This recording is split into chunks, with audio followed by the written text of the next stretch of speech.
মনোযোগী।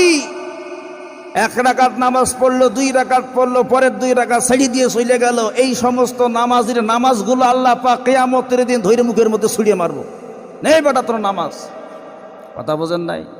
এই জন্য পরের 4 রাকাত সুন্নত বাদ দিয়ে যায় কেডা কেডা মুয়াজ্জিন সাহেব লক্ষ্য রাখবেন।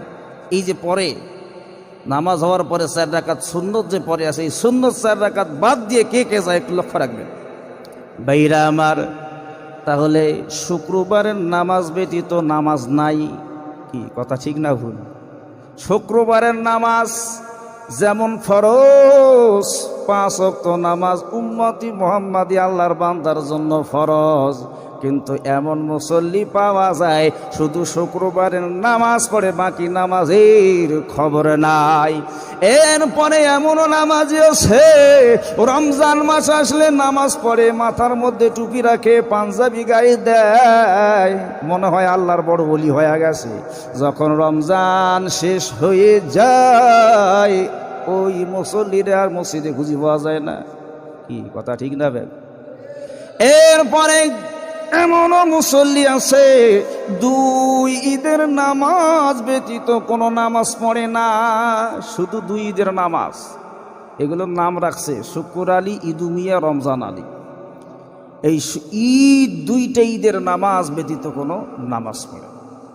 আমার ভাইরা, আল্লাহ বললেন নিশ্চয়ই নামাজ সকল প্রকারের অশ্লীল কাজ, বেহায়াপনা কাজ, পাপাচার থেকে নামাজিকে বাঁচায়।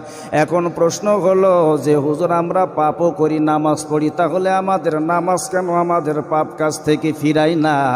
আসলে তোমার নামাজ হয় না। নামাজ পড়তেছ, নামাজের মধ্যে দাঁড়ায়া এদিক ওদিক তাকাতে হবে ঠিক সিজদার দিকে। মুসল্লি তাকায় এদিকে ওইদিকে, তারপরে দেয়ালের দিকে, কি এমন নামাজি আছে না নাই? এটাকে বলা হয়েছে হাদিসের মধ্যে শয়তানের ছোঁয়া মারা। কি মারা? শয়তানের ছোঁয়া মারা। এই যে নামাজে দাঁড়ায় আল্লাহু আকবার বলার পর দেখবে যে দিক দিক তাকায়, এটা হলো কি? শয়তানের ছোঁয়া মারা। নামাজে দাঁড়ায়া নিয়াত করবার পর ঠিক সিজদা যে জায়গায় দেবেন ওই জায়গায় নজর থাকবে। কথা বোঝেন নাই? এরপরে হলো নামাজ পড়তেছে, নামাজ সম্পর্কে জ্ঞান নাই, নামাজে পড়তেছে, নামাজে তেলাওয়াত অশুদ্ধ। নামাজ ভাঙ্গার কারণ কয়টা? ছাত্ররা কও। 19টা। তার মধ্যে 1 নম্বরে কি? জোরে কও। কোরআন শরীফ তেলাওয়াত অশুদ্ধ পড়া। এই অশুদ্ধ তেলাওয়াত যদি হয়